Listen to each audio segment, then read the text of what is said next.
Bem-vindos a mais um vídeo no meu canal.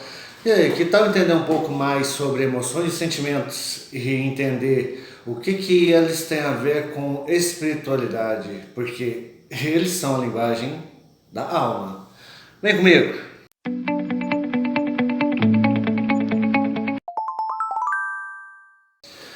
E aí, gente? Bem, sei que eu vi da corrida, mas o conhecimento é a única coisa que ninguém te toma. Já várias pessoas disseram isso, é uma mais pura verdade.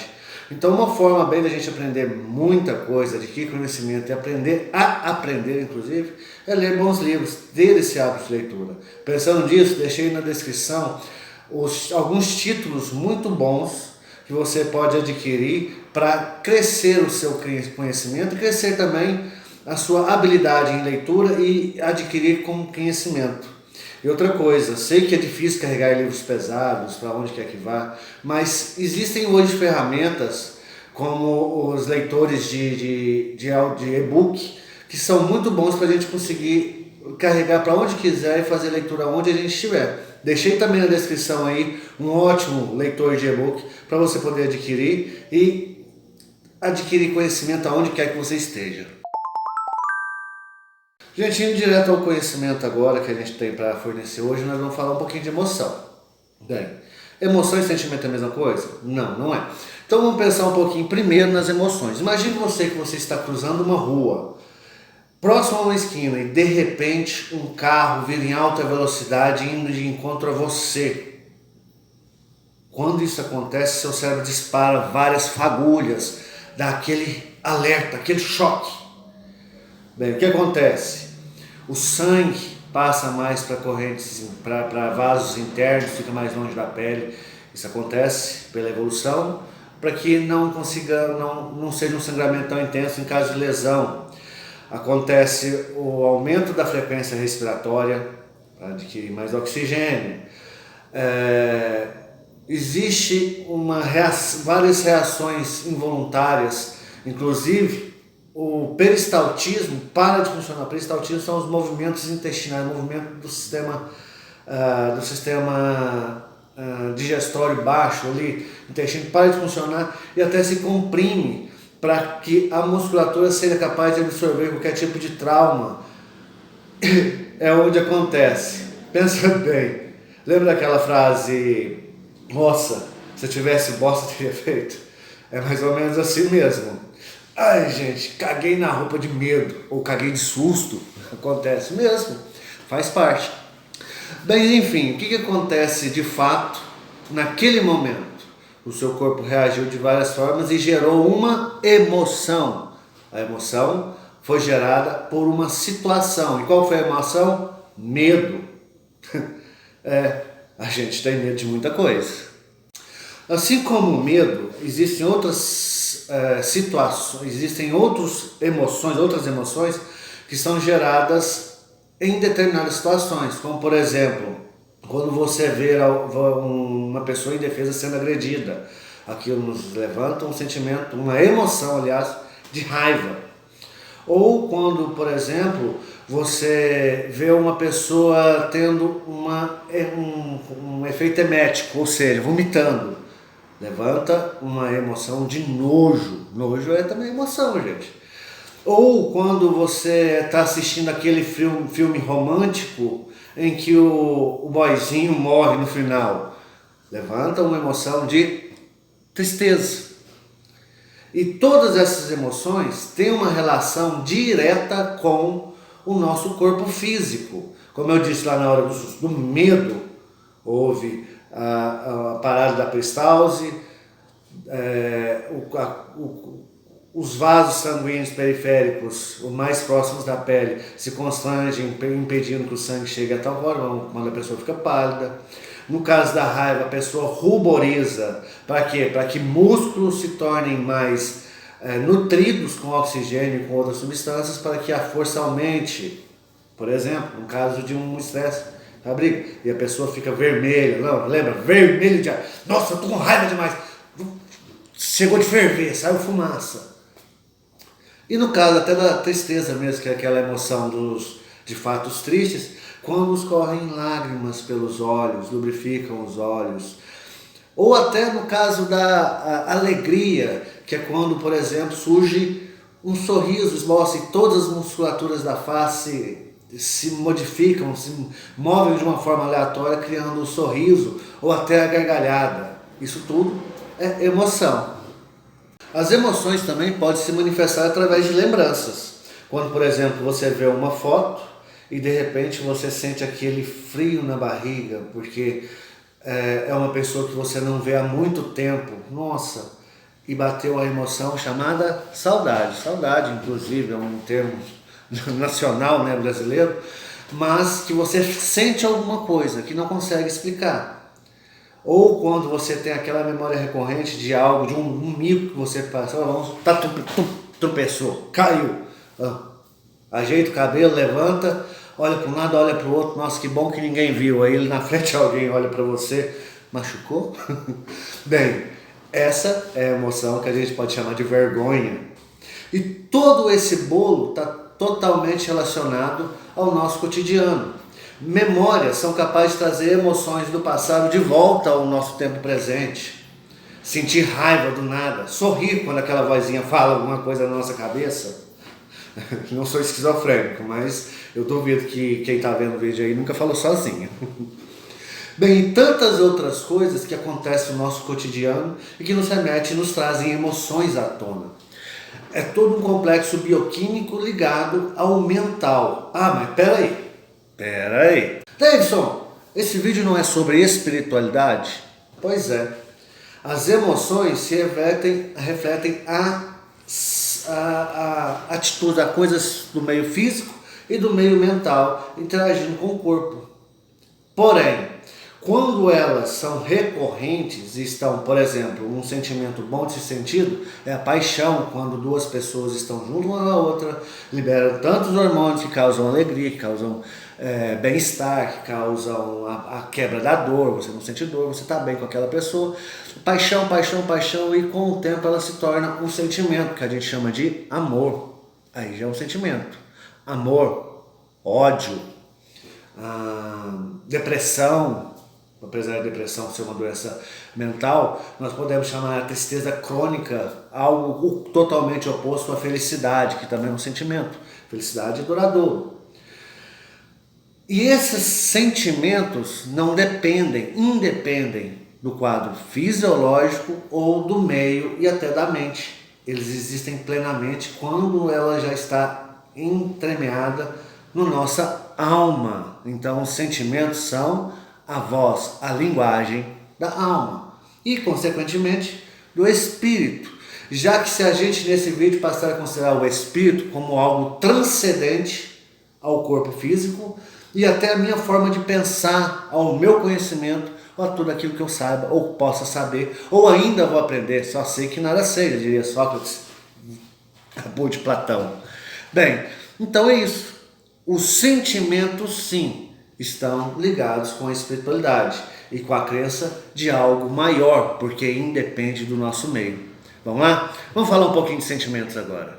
Antes de prosseguir, pessoal, eu peço que vocês se inscrevam no canal. Toda segunda, toda quarta, toda sexta vão haver vídeos novos. Segunda sobre saúde mental, sobre o quadro mental, sobre a mente em si. Na quarta-feira sobre o corpo físico, seja dicas para emagrecimento, seja como comer bem, seja algo como caminhar melhor, o que a atividade física faz, tudo que é fisiológico, físico e real, nas quartas-feiras. E nas sextas-feiras nós temos os nossos momentos espiritualistas, que a gente vai falar um pouquinho do que é transcendente. Vamos falar de religião, vamos falar de muita coisa, mas que para vocês não percam nenhum desses vídeos, clica aí no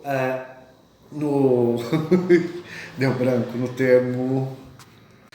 Clica aí naquele botãozinho de inscrever-se, se inscreva nesse canal e clica também no joinha se você gostou, no de joinha, comenta aí, faz esse vídeo arrebentar, mas inscreva-se para não perder os próximos vídeos, tá bom?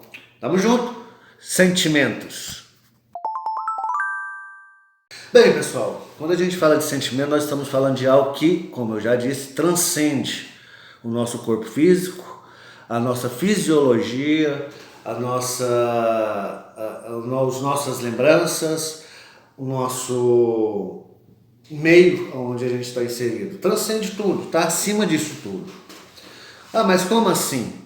Existem pessoas que são felizes, que pode cair um mundo, pode cair uma pedra no pé dele, pode pisar num prego, não xinga nunca. Se pisou num prego vai ficar rindo. Nossa, como sou bobo.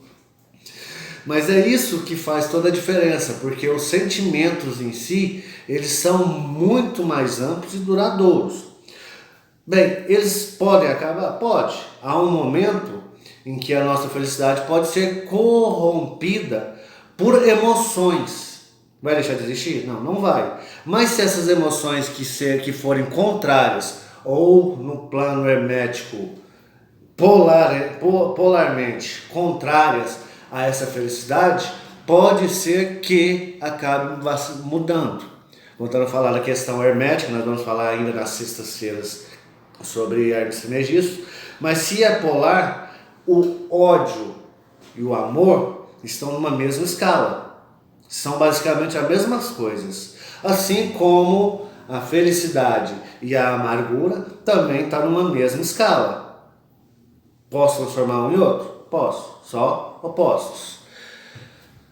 Sendo assim, eu preciso sempre estar trabalhando os meus sentimentos, como altos e baixos.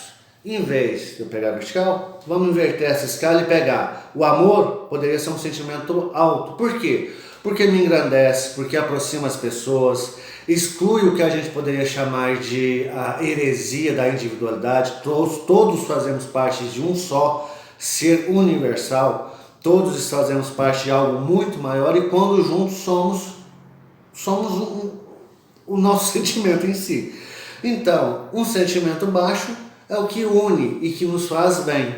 Um sentimento baixo, contrário em polaridade ao amor, seria o ódio, que nos individualiza, que nos corrompe e destrói a união que deveria ser formada. Assim, se eu posso comparar esse ódio a um câncer. Tanto é que muitas vezes nós falamos que os cânceres, todos os seus tipos que existem, são milhares talvez, eles na verdade são uma doença da alma, uma doença que está relacionada aos sentimentos. Viu só a ligação? É nisso aí que a gente tem que pensar mesmo, colocar na cabeça, que eu tenho de fazer por mim, de manter os meus sentimentos elevados. Bem, pessoal, aplicando esse conhecimento que eu repassei hoje para vocês na prática, eu poderia dizer o seguinte: utilizando como fonte de referência livros como, por exemplo, O Segredo, que fala que você deve, de alguma forma, controlar os seus pensamentos. É saúde mental. Mas não é fácil controlar um pensamento. A gente pensa em um minuto mais de 1.500 vezes. Pensamentos diferentes. Às vezes a gente acha que está pensando até mais de uma coisa ao mesmo tempo. De tão rápido que se sobrepõem. É complicado. Eu nunca sei o que eu estou pensando de verdade. Mas, seguindo nessa linha, eu entendo o seguinte: se eu sigo sentimentos altos, eu consigo que os meus pensamentos sejam os melhores possíveis. Lembra? Amor leva à união, felicidade leva à gratidão. E os meus pensamentos estarão refletindo esses meus sentimentos. Ah, mas peraí, não consigo controlar meus pensamentos, mas então não consigo controlar também meus sentimentos. Ou será que consigo? Os sentimentos, assim como as emoções, são baseados basicamente no nosso meio que a gente está inserido e no nosso corpo. É muito difícil falar que uma pessoa que está em estado de saúde física agredida, está com algum agravo, consiga se manter feliz ou amando o mundo. Porém, através do ambiente que eu me insiro, das situações que eu possa vivenciar, entendendo através do meu conhecimento por que aquela lesão está ali, como aquela lesão se manifesta, como que é aquilo, tendo conhecimento, como eu falei lá no início, eu consigo manter à minha volta um ambiente que me gere emoções altas, me gere paixão, me gere alegria, me gere bem-estar. Isso vai reforçar aqueles sentimentos que eu tenho lá, que eu diria que são a linguagem do espírito. Ou seja, vão atrair boas coisas para mim. Então, se eu quero manter a minha saúde espiritual boa, eu vou estar em lugares que me fazem bem, e em lugares que me fazem acreditar num bem maior, num ser superior até a mim, um ser superior a todos nós. É aí onde se insere a espiritualidade nesse vídeo de hoje. No primeiro vídeo, abrindo essa playlist, os sentimentos veio para nos dizer que é a linguagem da alma. Assim, se eu estou numa igreja participando de um culto e a palavra me faz bem, me traz conhecimento, mas me engrandece enquanto pessoa, enquanto grupo, me faz bem, me faz amar alguma coisa maior do que eu, me faz crer que a vida continua, tem esperança, são todos sentimentos altos. Isso faz muito bem. E isso é estar inserido em sua espiritualidade. Se engana que espiritualidade aqui é a única coisa que... A única coisa que seria espiritualidade é estar pensando em um Deus supremo e participando de uma igreja ou de uma fé, seja ela espírita, umbandista, católica, ortodoxa, mitológica, seja qual for. Na verdade não é isso. Todas as religiões foram criadas pelo homem para que o próprio homem consiga entender o que está acima dele. E isso traz sentimentos positivos. Eu não conheço uma igreja, uma fé, uma religião, ou até um código de conduta, ou até um formato de coisa que nos remeta a algo maior do que nós, que leve-nos por buraco. É muito egoísmo quando a pessoa pensa, existe uma coisa maior que eu, que triste, estou tão pequeno. Isso não existe. Se sentir parte de algo maior é o que nos embala, o que nos torna mais felizes, mais amáveis, mais ligados ao que somos de verdade. E é essa a dica do conhecimento aplicado hoje. Gente, esteja com pessoas boas, em lugares saudáveis, falando de coisas boas, sempre aprendendo, sempre evoluindo, sempre crescendo e procurando sempre ir para cima. Porque quando você consegue trazer apenas sentimentos e emoções altas, você consegue com que os seus pensamentos sejam os melhores. E isso traz saúde ao espírito, à mente e ao corpo. Gente, até o próximo. Se inscreva aí, não esquece não, hein? Tchau, tchau.